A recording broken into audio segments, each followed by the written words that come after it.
Se o pneu de competição não tem ranhuras como o pneu do meu carro, que quando tem os sulcos baixos, a legislação de trânsito diz eu sou obrigado a trocar, senão não posso mais rodar? Como dizer se o pneu desgasta-se ou não, uma vez que ele já está careca desde que é calçado pela primeira vez no carro? Excelente pergunta e eu te respondo. O desgaste não é aparente num pneu slick. Quer dizer, às vezes é aparente, mas enfim, você me entendeu. Ele continua liso, porque afinal de contas nunca teve sulcos. Mas lembra que eu venho falando aqui sobre a trama interna, a carcaça e as tiras de nylon ou outros produtos que compõem o todo do pneu por baixo da camada aparente de borracha? Pois é, tome aquilo como a trama de um tecido que tem lá as fibras entrelaçadas. Essa trama do tecido, você puxa, ela volta, você puxa, ela volta, só que se você continuar puxando e ela voltando, em dado momento você puxa e ela já não volta para o mesmo lugar. Afinal de contas, ela vai então esgarçando e perdendo suas propriedades. O pneu recebe toda aquela carga de esforço da velocidade, do contorno de curva, das frenagens do carro. Logo, a cada curva, a cada frenagem, a cada pegada numa zebra com mais força,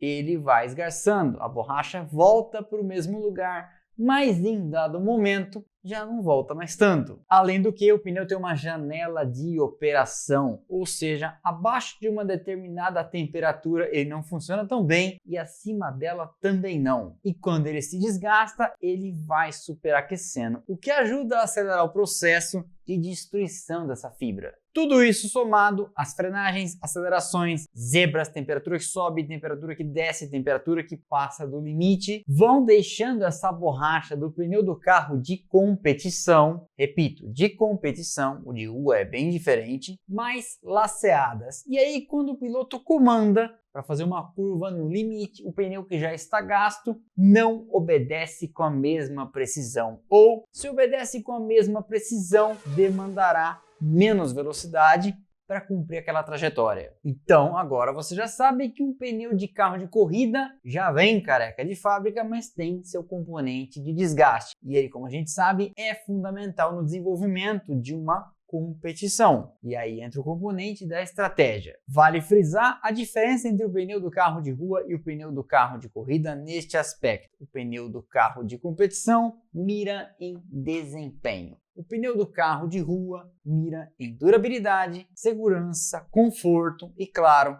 custo. Então são coisas bem diferentes. Com a introdução maciça dos pitstops nos anos 80, primeiro para reabastecer, mas concomitante a isso também trocar os pneus, e eu falei disso no detalhe em 2 episódios, um sobre a estratégia e outro sobre a história dos pitstops na Fórmula 1, começaram a proliferar-se os compostos diferentes de pneus. Sabe quando a gente ouve falar por aí, médio, duro e macio? Pois é. Essa diferenciação tem 2 extremos, o duro e o macio. E eles, os 2 extremos, têm 2 características muito fortes. O duro, mais resistência, o macio, pouca resistência. Só que aí, o macio tem muita aderência, agarra forte no asfalto, e o duro já não tem tanto. Então, cada escolha, uma renúncia. Você quer fazer um trecho mais longo com menos velocidade? Calça duros. Você quer menor durabilidade, mas muita velocidade por um espaço mais estreito de tempo? Calça pneus macios. Por isso que em classificação, exceto raríssimas exceções, todo mundo vai de macio. Como tudo que aconteceu na década de 80 na Fórmula 1, aerodinâmica, motores, turbo, combustíveis, os pneus também passaram eles por uma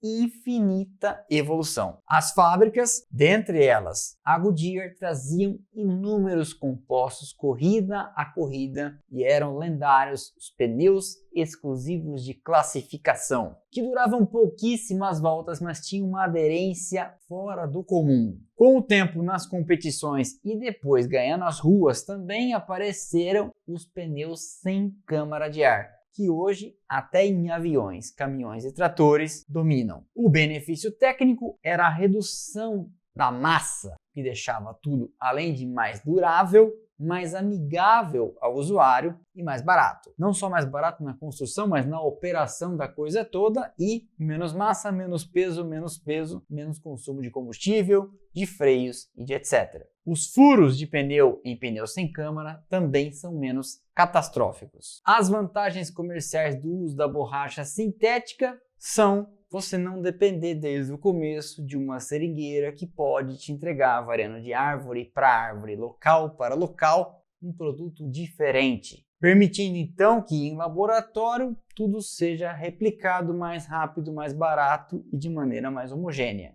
Esses processos industriais permitem que compostos diferentes de borracha sejam feitos para esforços diferentes na lateral, nos ombros e na banda de rodagem do pneu. Hoje em dia a tecnologia é tão avançada que para a produção de pneus, tanto de rua como de pista, o fabricante pode mirar em objetivos muito específicos, características que ele quer atingir com aqueles pneus desde a sua concepção viram o produto final. A gente já viu inclusive isso concretamente na Fórmula 1 quando Bernie Ecclestone gostou de uma corrida maluca no Canadá em 2010 e solicitou ao fabricante: eu quero esse tipo de pneu que degrade rápido, apimentando a corrida e a competição. E em razão dessa tecnologia moderna de hoje em dia, é possível desejar e obter o pneu para isso.